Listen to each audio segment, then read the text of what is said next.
Welcome to this presentation about the Stolo Community Engagement Hub. My name is Jamie Billingham and I'm the Community Engagement Hub Coordinator for Stolo Nation Health Services Society, which is the host agency for this hub. I want to thank you for taking the time to listen to this. And I want to start with a little bit of a story. Back in the early 70s, an international group was formed called the Club of Rome, and they were a group made up of some of the greatest thinkers in the world at that time. To get into the group, you had to have an IQ over 160, and you had to have made a positive contribution to the world. In 1972, the first report they commissioned was done by MIT, and it was published into a book entitled Limits to Growth. Now, in that first report, they outlined with amazing accuracy some of the things that we're seeing today. They cautioned the world about climate change, oil and gas disasters like we've seen really recently with British Petroleum. In short, they said that our world is a really small place and that we have limited resources and we need to take care of those resources better, or we'll be in really big trouble. The book sold really well, but no one really listened. And a few years later, they published their second report. In this report, they said that although we are a small world with limited resources, there's one resource that is limitless. And that's our human resource of learning. In fact, they said that there are no limits to learning. They also said that there are two ways to learn. We can learn by shock, or we can learn by innovation. We learn by shock after the fact. Something bad happens and we say to ourselves, we shoulda, we coulda, but we didn't. I've personally learned by shock many times. I remember learning about the importance of oil changes when the engine in my first car seized. Not a good way to learn. A better way to learn is to learn by innovation. And to learn by innovation, you need two things in place. First, you need to be able to anticipate what might be, to look ahead. And second, you need to get everyone involved. You need people to participate in finding solutions. And of course, these are not the only smart people in the world that have said similar things. Apache theory holds that wisdom consists in heightening mental capacity that facilitates the avoidance of harmful events by detecting threatening circumstances when none is apparent. In other words, it's wise to anticipate what might be. Over the next 10 years, there will be major changes in how First Nations healthcare funding is managed in BC. Up until now, Health Canada has decided how to spend First Nations health dollars.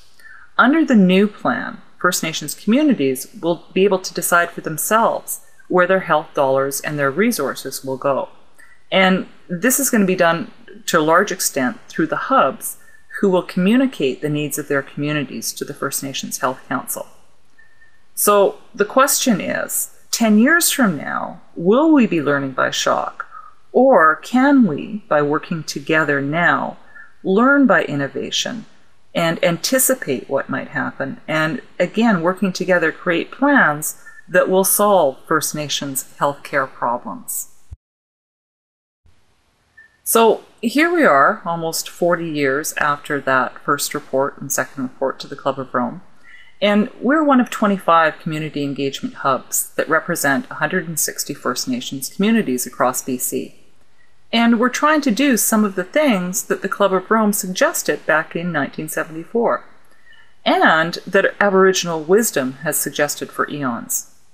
We're trying to create a participatory, organic learning community to focus on health solutions. Okay, switching tracks here for a little bit. Now, my guess is that most people listening to this have a vehicle. I also suspect that you use your vehicles to get you places you need or want to go, because that's what vehicles do. They get you where you want to go. So there's a couple of ways to think of community engagement hubs. One way is to think of them as a point of connection, sort of central, like the center of this wheel. Another way to think of a hub is that it's like a vehicle, something that's going to get you where you want to go. The First Nations Health Council created community engagement hubs as a vehicle to help communities achieve or to get to their vision of health. The First Nations Health Council was created to help communities prepare for and take part in the 10-year Tripartite First Nations Health Plan. Now, tripartite just means that it was developed by three parties: federal government through Health Canada, the BC provincial government, and the First Nations Leadership Council. And the goal of this plan is to improve the health and well-being of First Nations in BC by closing the gaps in health through increased collaboration and joint decision-making. So, for just a little bit of history, the Health Council is one of 4 governing structures created through the Tripartite First Nations Health Plan, and it's made up of representatives appointed by the First Nations Summit, the Union of British Columbian Indian Chiefs, and the BC Assembly of First Nations. Now, the role of the Health Council is outlined in the Transformative Change Accord and the Tripartite First Nations Health Plan, and their role is to serve as the advocacy voice for First Nations on health-related matters, to support all First Nations in achieving their health priorities, objectives, and initiatives, to participate as equal partners in federal and provincial government health policy and planning processes, and to provide leadership in the implementation of this plan. So this is kind of what the relationship between the First Nations Health Council, the hubs, and the First Nations communities looks like. Notice that the First Nations Health Council is at the bottom of this model, supporting the hubs, and the hubs in turn support the communities and ensure that information flows both ways through the hub. Now, if you'd like more information about the First Nations Health Council, you can visit their website. Lots of great information there. So let's get back to vehicles. If the hub, our hub, was a vehicle, what kind of vehicle would you like it to be? Do you want it to be this kind of vehicle? Or maybe you'd prefer this kind of vehicle? Or maybe we want something more dependable, reliable, or cost-efficient. We all have differing ideas about what the best kind of vehicle is, but I bet we can all agree that we don't want a vehicle that ends up like this. We all want vehicles that work, that get us where we want to go. Thinking about the hub as a vehicle makes sense because in a way we're going on a trip or a journey. Have you ever had to plan a road trip or a vacation to someplace you hadn't been before?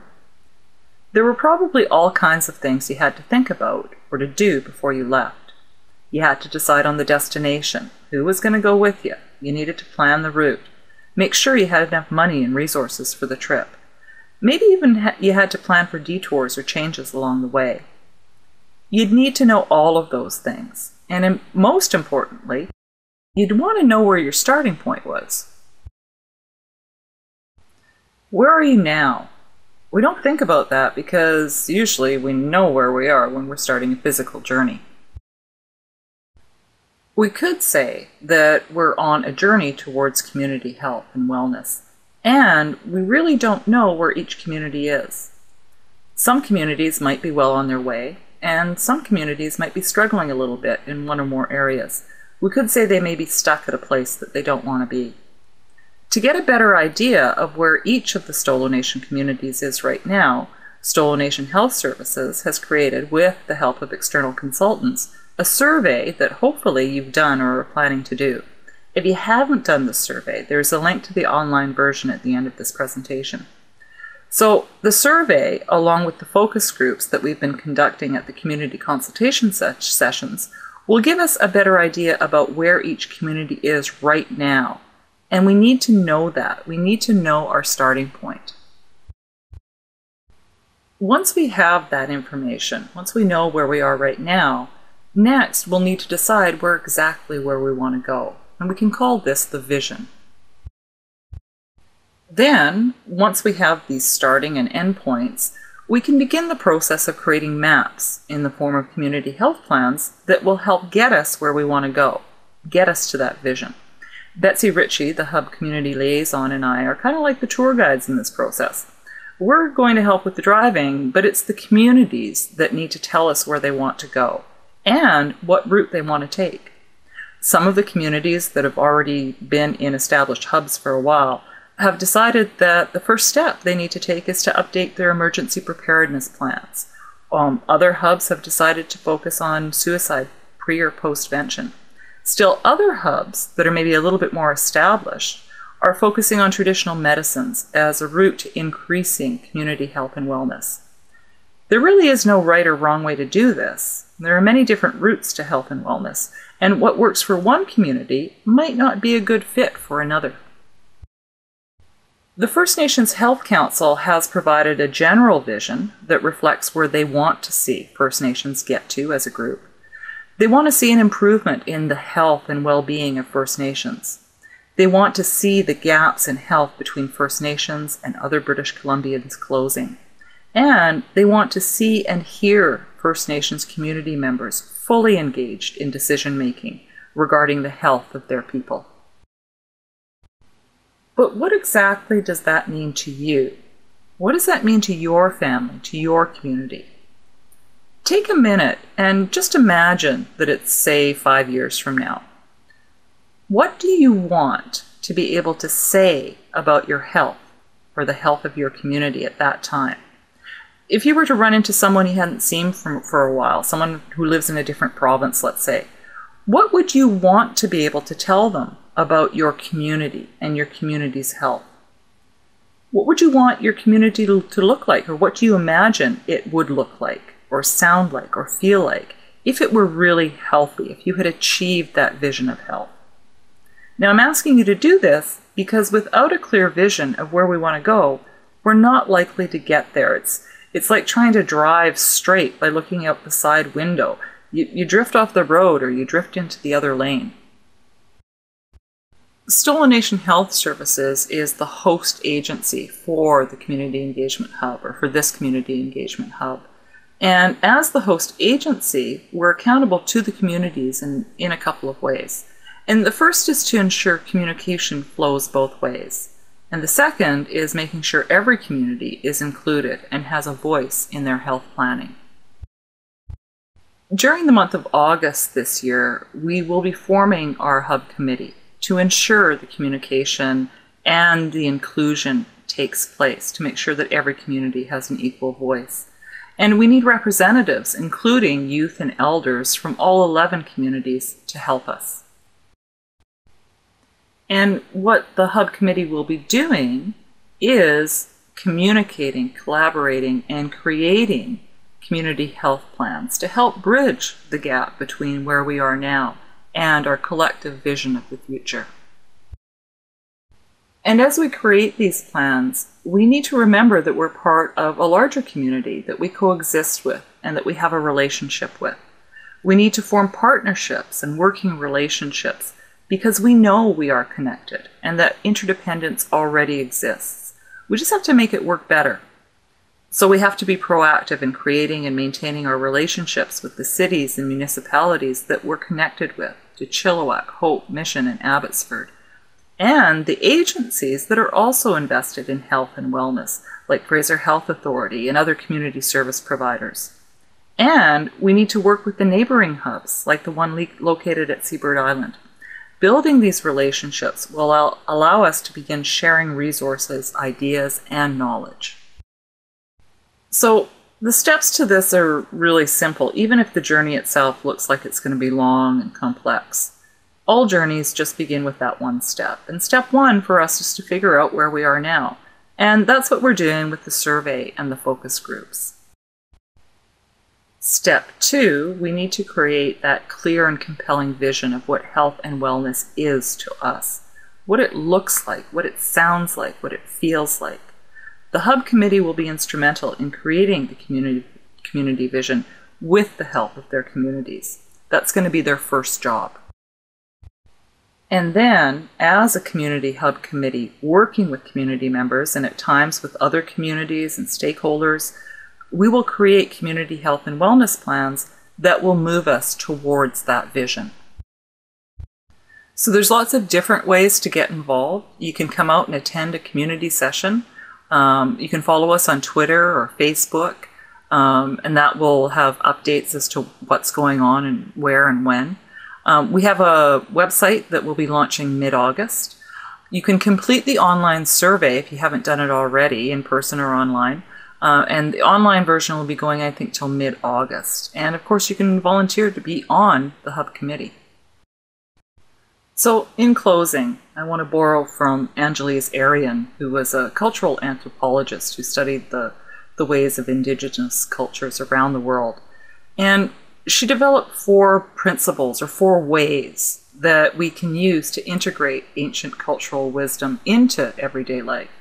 And what she suggests is that the first is to follow the way of the leader, to show up and choose to be present. And the second is to follow the ways of the healer, to pay attention to what has heart and meaning. And to follow the ways of the visionary by telling your truth without blame or judgment. And finally, to follow the ways of the teacher, to be open to the outcome, but not attached to the outcome. So I want to thank you for showing up, for being present, paying attention. And I know that as we move into the next phase of our growth as a community hub, you can be counted on to tell your truth and to add your vision to this endeavor, and to be open to all of the possible opportunities and outcomes.